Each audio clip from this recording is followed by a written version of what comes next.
Ghost stories are often dismissed as tricks of the mind, born from fear, folklore, or the human tendency to seek meaning in shadows. But history tells us that some of the most chilling tales of haunting do not exist in isolation from fact. They are tethered to tragedy, crime, and events so strange that generations have struggled to explain them away. From murder trials sparked by phantom sightings to mansions built like labyrinths to appease restless spirits, the line between history and haunting is often blurred.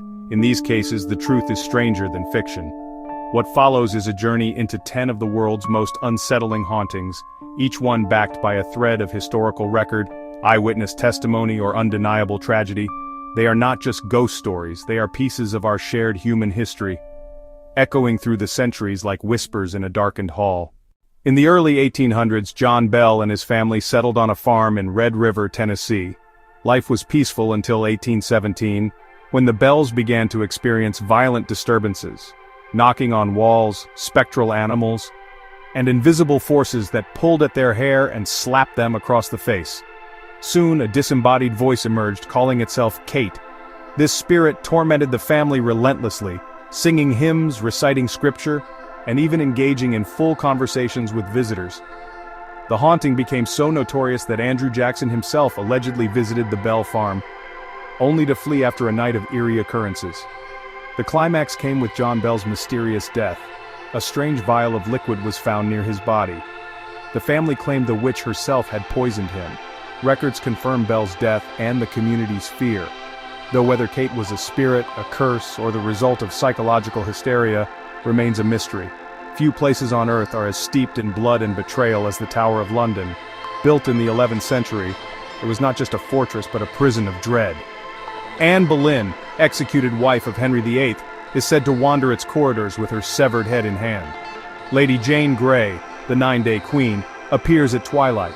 Even the lost princes in the tower, Edward V and his younger brother Richard, murdered for the throne, are said to roam as pale, ghostly children.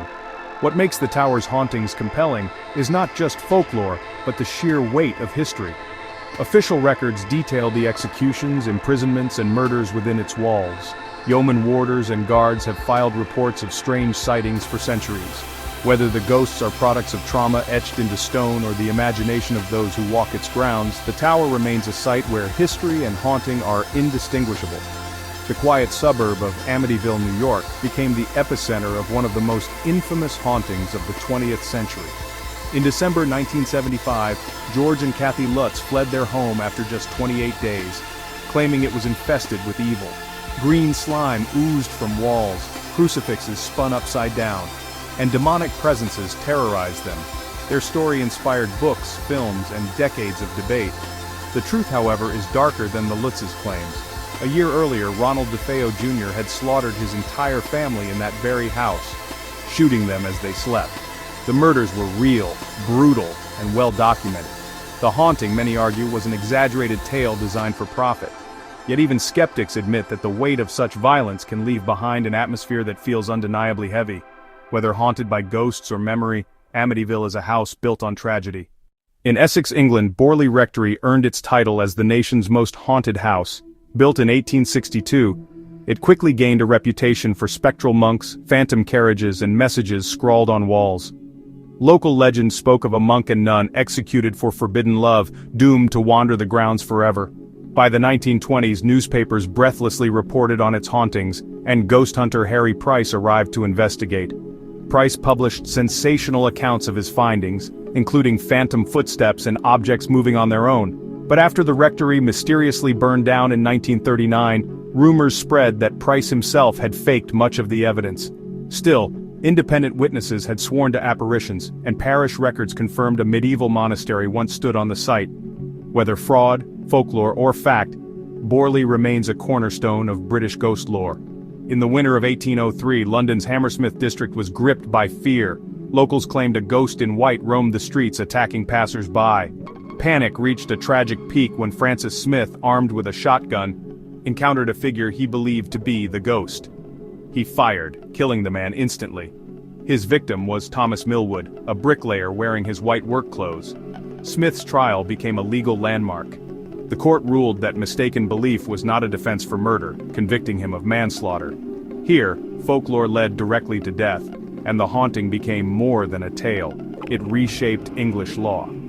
The ghost itself may have been nothing but imagination, but its impact was devastatingly real. When Sarah Winchester, widow of firearms magnate William Wirt Winchester, inherited a vast fortune, she became convinced she was cursed. Spiritualists told her the spirits of those killed by Winchester rifles demanded appeasement. Her solution was endless construction. For nearly 4 decades, carpenters worked day and night on her California mansion. The result was a bizarre labyrinth of staircases leading nowhere, doors that opened into walls and hidden passages. Visitors to the Winchester Mystery House report phantom footsteps, whispers, and sightings of Sarah herself wandering the halls. While the hauntings remain unproven, the mansion itself is undeniable evidence of Sarah's obsession with the supernatural. Whether she was haunted by ghosts or guilt, her sprawling creation stands as a physical embodiment of fear. Deep in the American South lies the Myrtles Plantation, often called the most haunted house in America. The legend of Chloe, an enslaved woman executed for poisoning her master's family, dominates the lore. Guests have reported apparitions, ghostly children playing, and footsteps echoing in empty halls. A famous 1992 photograph appears to capture a shadowy figure between buildings, an image NASA experts admitted they could not easily explain. While the Chloe legend may have been embellished over time, the plantation's history is soaked in violence. Records confirm multiple deaths, including murder and disease, among the enslaved and owners alike. The supernatural claims may blur into folklore, but the foundation of suffering and injustice is all too real, and perhaps that is why the house continues to echo with unrest. In modern Edinburgh, the Black Mausoleum in Greyfriars Kirkyard has become infamous for violent paranormal attacks. Visitors report being scratched, bruised, and even knocked unconscious after encounters with the so-called Mackenzie poltergeist. The entity is linked to George Mackenzie, a 17th-century lawyer notorious for persecuting religious dissenters. His tomb is said to be a focal point of rage and unrest. What makes Greyfriars so chilling is the sheer volume of contemporary reports. Emergency calls, medical records, and first-hand testimonies document real injuries. The city eventually sealed part of the site after too many incidents. Whether poltergeist or psychological mass suggestion, something dangerous lurks in Greyfriars, making it one of the most credible modern hauntings. Known as Australia's most haunted house, the Monte Cristo homestead was built in 1885 in New South Wales. Stories of ghostly children, phantom footsteps, and a lady in white abound. But unlike many ghost stories, Monte Cristo's history is supported by a string of documented tragedies. A stable boy burned alive, a maid who fell from a balcony, and a mentally ill man chained for decades in an outhouse. These real events, marked by cruelty and neglect, form the bedrock of the haunting. Guests today speak of cold spots, voices, and eerie presences. Whether spirits remain or not, the house is an unsettling monument to colonial hardship and human suffering. The legend of the SS Orang Medan is a haunting story not of houses, but of the sea. In 1947, distress calls crackled across the Strait of Malacca. All officers, including Captain Dead, lying in chart room and bridge, possibly whole crew dead. The final message was chilling: I die. When rescuers boarded the Dutch vessel, they found the entire crew dead. Faces twisted in terror, arms outstretched as if fending off an invisible attacker. Before the ship could be towed, it exploded and sank. No official records confirm the Orang Medan's existence, yet U.S. Coast Guard and Dutch intelligence reports reference the incident. Theories range from chemical weapons mishandling to supernatural attack. Whether a ghost story at sea or a cover-up of a maritime disaster, the Orang Medan remains one of the strangest mysteries in nautical history.